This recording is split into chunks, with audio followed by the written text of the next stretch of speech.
Hello, I'm Andy Brassel. Welcome to Istanbul, one of my favourite cities in the world to watch football in. Why? Well, because I love the colour and the chaos of the Turkish Super League anyway. But also, it's home to three absolutely huge clubs. Now, this week is a special week, and let's not do a European football weekend, let's do a European football week.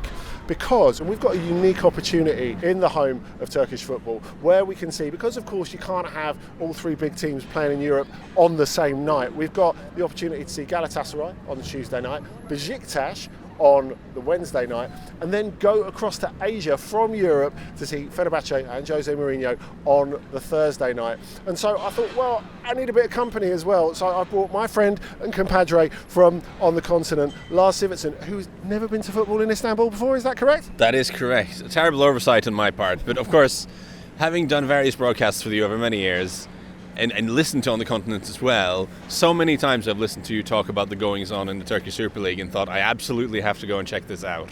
So when the schedule threw up this week, total no-brainer, getting to see these three wonderful stadiums, wonderful clubs with you, Andy Brassel, is amazing. And the gods of football, of course, threw us a curveball with Ole Gunnar Solskjaer being hired as Beşiktaş manager. Wow. Incredible. Everyone thinks I'm here because of him. Not at all. It's just for on the continent.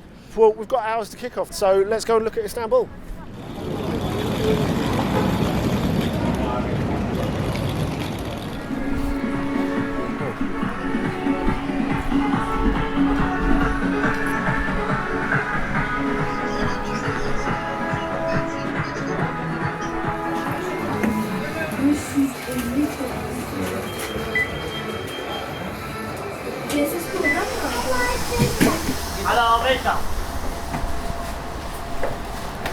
So we're here at the Grand Bazaar, one of the, I suppose, historical pillars of Istanbul society. Wall-to-wall luxury labels, as well as some little Turkish home comforts as well. But even here, you can't escape football. Football is everywhere in Istanbul. Yeah, massively. I mean, you see shirts everywhere, some that make sense, some that make less sense. You've seen flags of various clubs. There's no way around it. It's not all suspicious-looking Calvin Klein underpants. I mean, you can get all kinds of stuff here. Do you regret, or did you regret, on the walk in to the Grand Bazaar, having your Galatasaray store bag on display? I do regret that. You got a bit of I did. You got a lot of salespeople came up and say, "Yeah, Galatasaray is best, my brother," and this sort of thing. It was like, well, yeah. Also, I think someone gave me the stink eye as well. I mean, there's some of the vendors here might be Beşiktaş fans, possibly even Fenerbahçe fans for sure. Yeah, there are a few of those. Yeah. I find it more confusing to see, like, you see the local shirts, yes. You see some messy shirts. Certainly Cole Palmer's up there. Like, the word is spreading far and wide of Cole Palmer's prowess. This is a sign that he's cracked it, isn't it? Yeah, isn't it just? I can't wait for him to play it when he's 37. If that's not a bit cliched. Holding myself on the coffee. Yeah, do that too. It's very nice, actually. It's very good. It's so good. Oh no.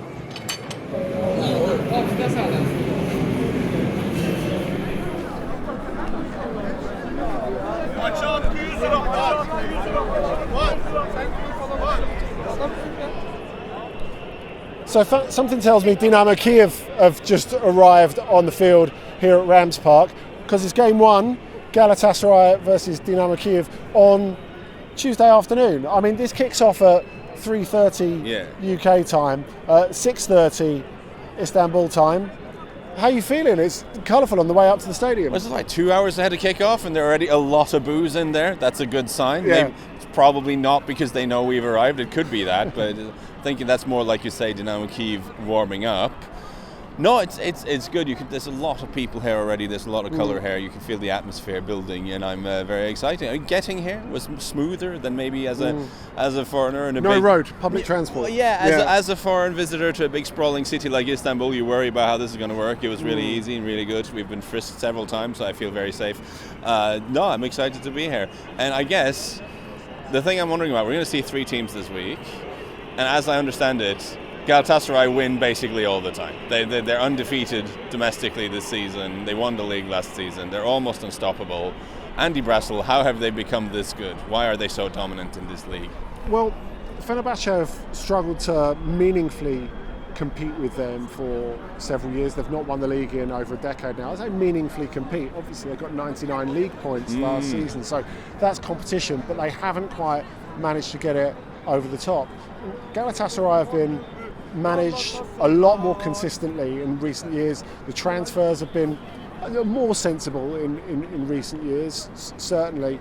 I think all those things have been important. They've had a great coach in Okan Buruk as well, who has done the rounds in Turkey, but is quite cosmopolitan and wants to play attacking football as well. But the real question is, how do they get on in Europe? Because even though they start this game in a decent position in the Europa League, the fans haven't been that happy with the performances and some of the results. The fact they couldn't hold into a lead in Malmö, for example, was a stick that was used to beat them with. And I think we can expect a bit of noise. We already heard a little bit of it, of course, but according to the Guinness Book of Records, this is the loudest sports stadium on earth, officially. Exciting, very exciting. I'm just going to catch on something you said. You said they have been more sensible with their transfers.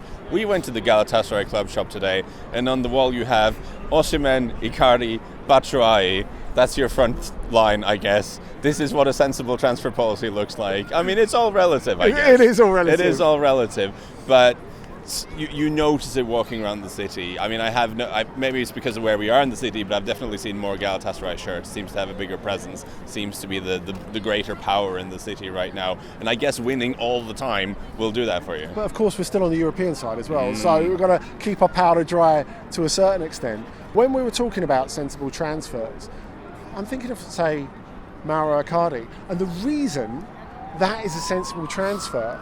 It's because we're in Turkey, so the bar is... Well, yeah, but like, he's not cooked. He was still in his 20s when he arrived. And he's the real thing. And I guess this is what people like me, who are more casual observers of Turkish football, we associate these big Istanbul clubs with these big name signings of players who maybe lost their way a little bit. Icardi, as you say, seems to be the best case scenario for that. He's an easy signing to snigger at, but he scored an awful lot of goals from them. And you notice walking around the city, there are so many Icardi shirts. Yeah. They absolutely love him here, the fans. Yeah. There are so many Icardi shirts, more than any other player I've noticed by some margin. So that is a case of that working out really well. Excited to see what kind of game we get tonight. I mean, Dinamo have struggled in the Europa League, but could be interesting. Yeah, Mauro's still in BA, but we're here. Osimhen's here. Let's go and have a look.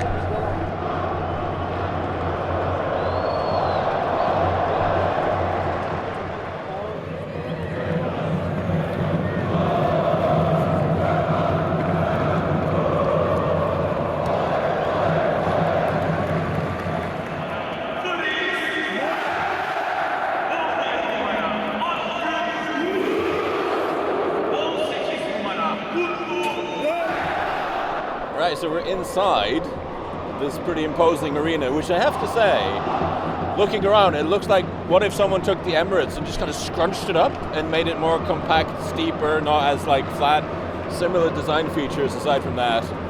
The things that strike you is like how loud it is, like way ahead of the game. I mean, we're getting closer to kickoff now, but when the poor old goalkeepers from Dynamo Kyiv came out to warm up, it was a very, very loud boos and whistles, and already then like the decibel levels are high for a football match. So now with the minutes kind of ticking down towards kickoff, I'm very excited for what we'll actually get when the game starts and the real thing is going on, because it's good already.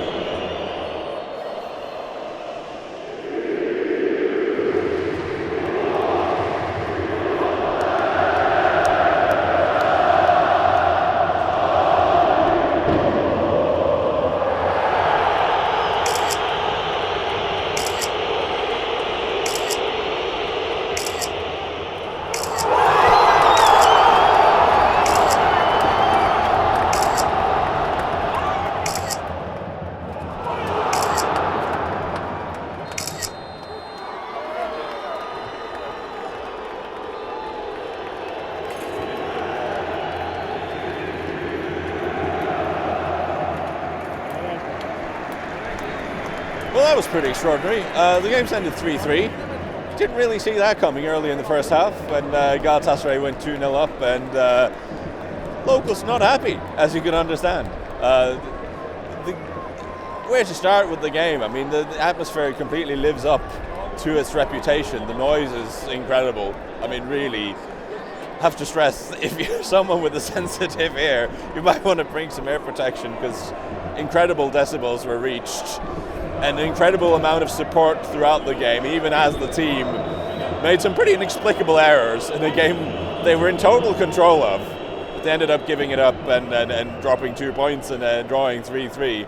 So some disgruntlement towards the end, very understandably so, but just a pretty remarkable stadium experience, pretty remarkable amount of noise being created by the fans, and in the end, pretty remarkable game on the pitch as well. After the game, I spoke to Turkish television journalist Veli Yiğit, who told me all about what makes Istanbul such an amazing place to watch football. I think it's a passion which comes from their heart. It's maybe a cultural thing, maybe we can say that, because of the Turkish people's look for the football is like that. And also, the rival between them made them really crazy. Not just on the pitch, also outside of the pitch, the fans really fight between each other. We can say that. I think it's a cultural thing, we can say. I also spoke to former Galatasaray striker Bafatimbi Gomis, who had 2 spells at the club, and he explained exactly why it was so special to play his football in Istanbul. Oui, c'est un pays de football. On n'a rien qu'à voir aujourd'hui les supporters, le show. C'est vraiment agréable de venir jouer des couleurs d'un club turc. Merci. Vraiment.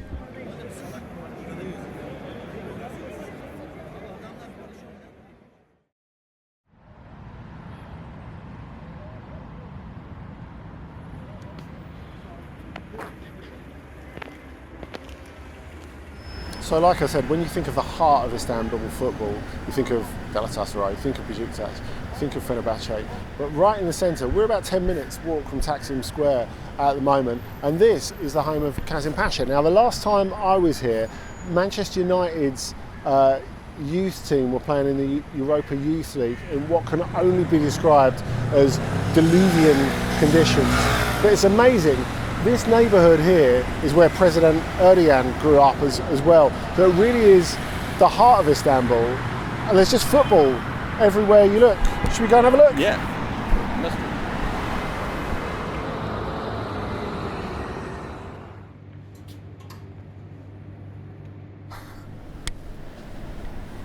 I love this club shop because a few years ago, when the Paso League system, so it's like an identity card that you need to get into the football, as you'll find out later. Have one, yeah. You've got one already. Yeah.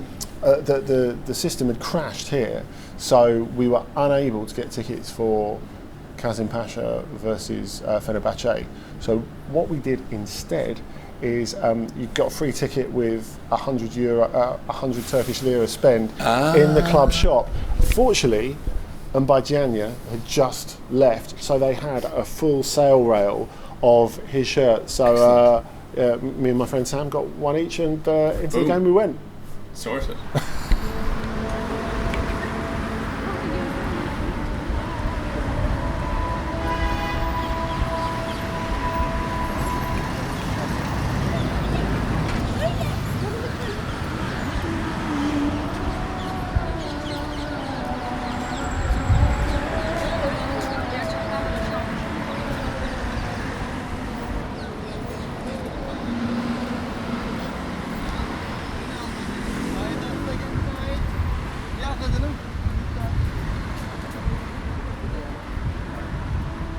So here we are at the Önönü, the Beşiktaş Park, ground number 2. Hey Lars. Hi Andy. Lars has met me here for Wednesday afternoon, more sort of afternoon football, which is pretty good. And of course we went to see Kasımpaşa earlier and got a sense of how central that is in Istanbul.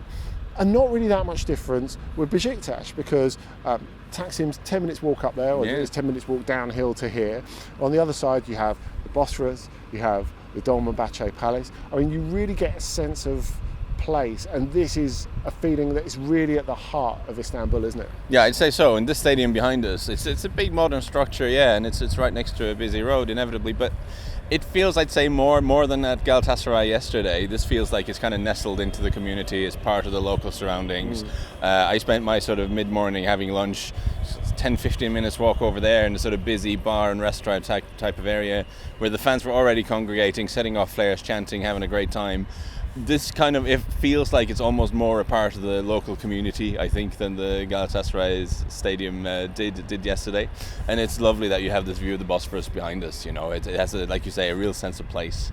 Yeah, it is about the situation, isn't it? Maybe the most prestigious place to have a football ground, apart from the Bernabeu in European football. But it's difficult to have that at Galatasaray. I mean, it's even more extraordinary that they generate that atmosphere when it's stuck on a freeway, whereas this is walkable. You come from where you're staying to the stadium, and then afterwards you may be having a drink or a bite to eat at somewhere nice in Taksim like 10 minutes later. Yeah, no, absolutely. You won't be short of options after I say we won't be short of options after the game, Andy. Thank you. I'm glad you're not dining alone. Excitingly. But at the same time, yeah, you mentioned you have like the great hotels, the Ritz-Carltons over there, the Swiss hotels over there, like these grand hotels with like the old world charm of that sort of thing. If that is appropriate for your budget, probably isn't for mine. But you know, it's a really fascinating place, location-wise, and what a wonderful place to have a football stadium. Yeah, I think the structure of the stadium is really interesting because this was knocked down, the old Inonu, and then built new. But they kind of still have the old features, like the pillars that go all the way round. So even though it's a new stadium, it feels like it's got that history and culture. Definitely does. And I do love a stadium where everywhere you look around, you know where you are. Like, this is not in like a commercial building site outside of Reading, with apologies to Reading. Everywhere you look, you are clear. The Bosporus is right there. You've got these grand old buildings here. Like, you are clearly in Istanbul. You're clearly at this very unique, place in the world, and the stadium is just a big part of that.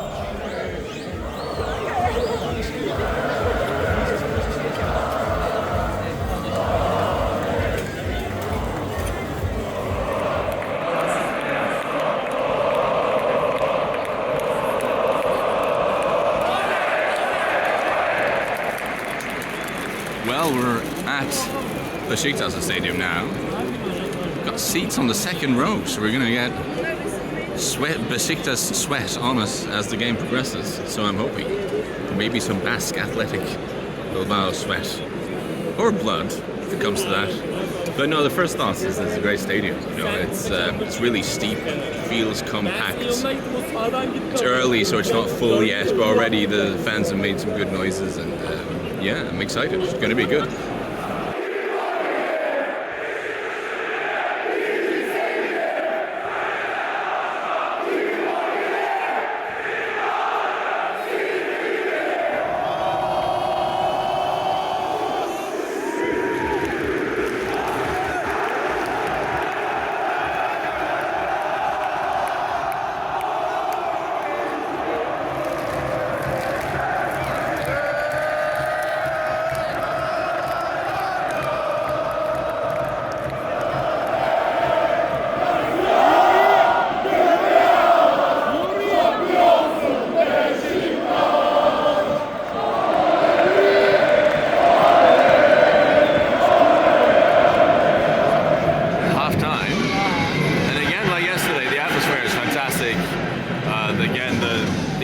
Whistles when the opposing team has the ball, the chants are constant. Maybe to do with where we are in the stadium, but everyone around us is standing. There's no sitting down during the game, which I'm sure would perturb some Premier League regulars. The persistent standing is happening. But no, the atmosphere is tremendous. It's a good game. It's a good time.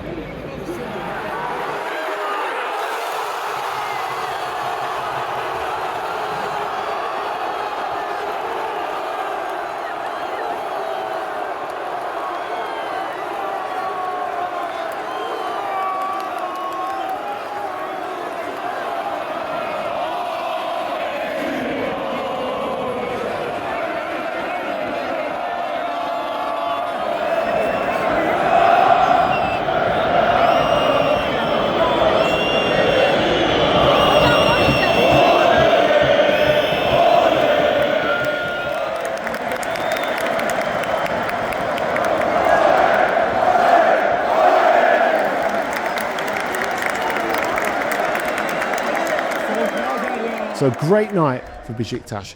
4-1 was the final score. And after the game, I spoke to their new manager, Ole Gunnar Solskjaer.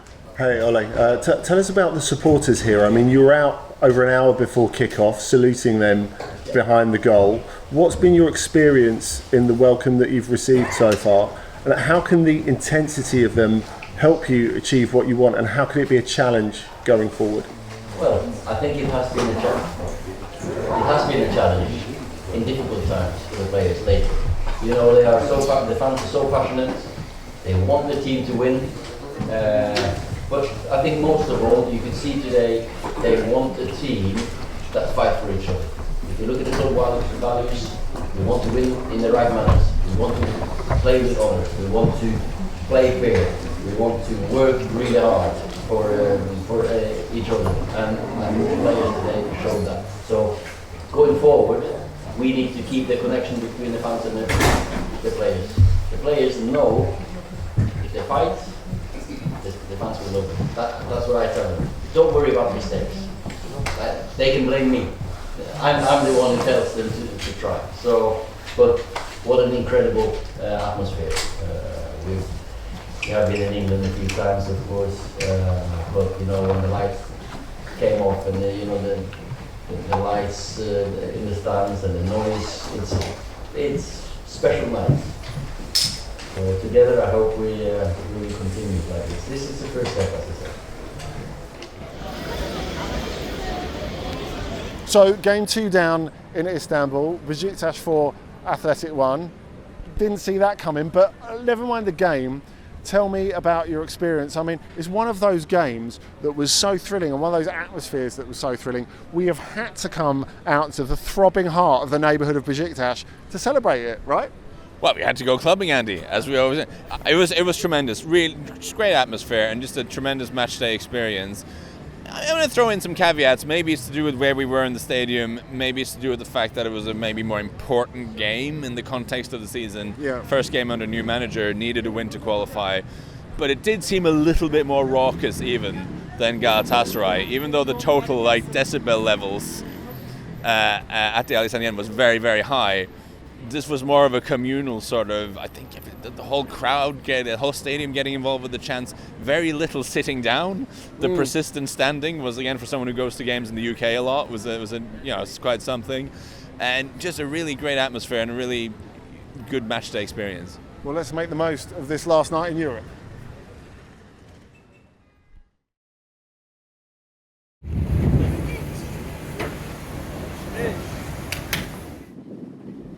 So, we've done 2 of our Istanbul triumvirate. We've been to Galatasaray and Beşiktaş. Now we're going to the 3rd of our trilogy.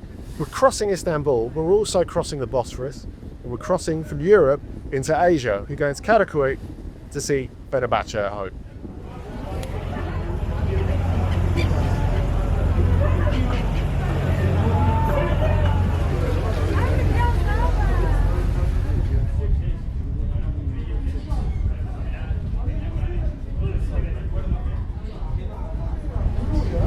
To Asia.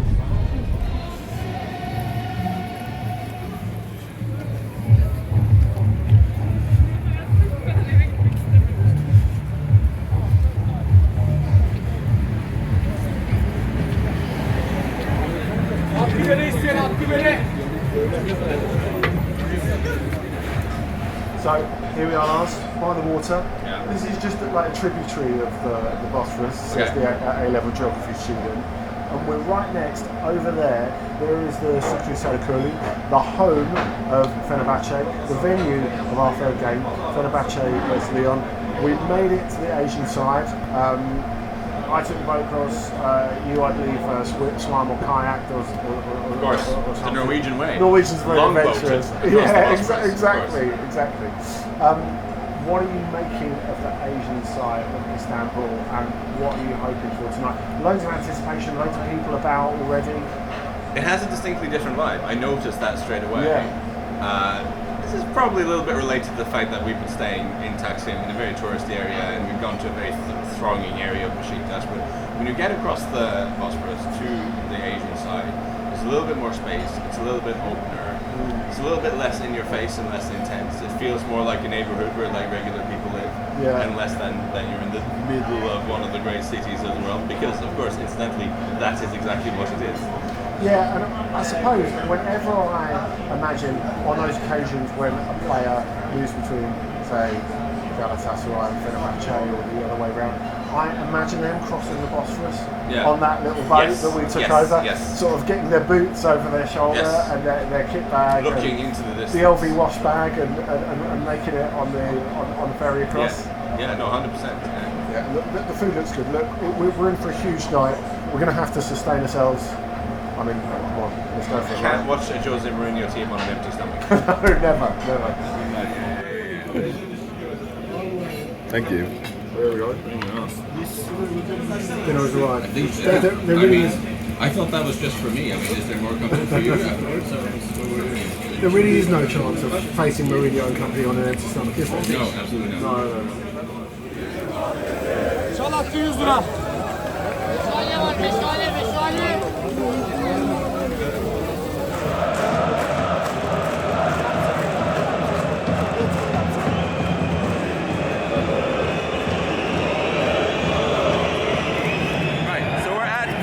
This time. Not the best seats, but you know, we want to experience the different types of seeing games here in Turkey, so we're slightly up with the gods. There's the thing, it's a boxy, tight stadium, and you also don't need great seats to experience the atmosphere, which is great. It is real loud in here.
Well, that was our first 0-0 of the trip.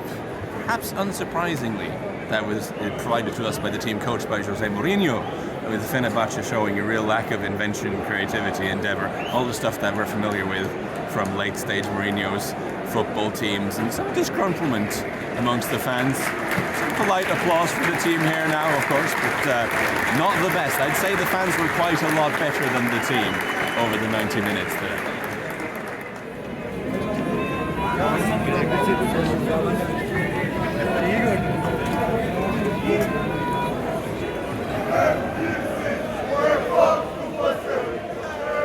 So that was Fenerbahçe, and what a week it's been here in Istanbul. You don't often get the chance to do that, and you know, even speaking to locals, people who are enthusiasts, people like Veli, it's an amazing opportunity for you guys to come and see 3 games with the 3 biggest clubs in Istanbul in 3 days: Galatasaray, Beşiktaş, Fenerbahçe, on over 2 continents in the one city. How's it been for you? It's been an incredible week, Andy, and another amazing venue for football behind us here, the stadium. And again, it's a very distinctly different vibe, which is the interesting thing. All 3 clubs of the big clubs here offer something totally different, a different feeling. This is more, it's almost a more traditional English type stadium, we would say. Like, it's a boxy, it's tight, it's steep. Yeah. It reminds you almost of like Goodison Park, Old White Hart Lane, sort of that type of English stadium. Love the location. I mean, we spoke about how Beşiktaş felt like they had a slightly like more of a connection to its local area than Galatasaray did. I mean, you can double that, treble it here, because here we are right in the middle of the neighbourhood. You know, incredible scenes before the game, people popping off flares in the park and chanting and having a great time. It is a magnificent venue for football. Football itself, little more drab tonight. I blame Jose Mourinho for that. But I think by the time you, dear viewer, come to see this place, it might be different. Who knows?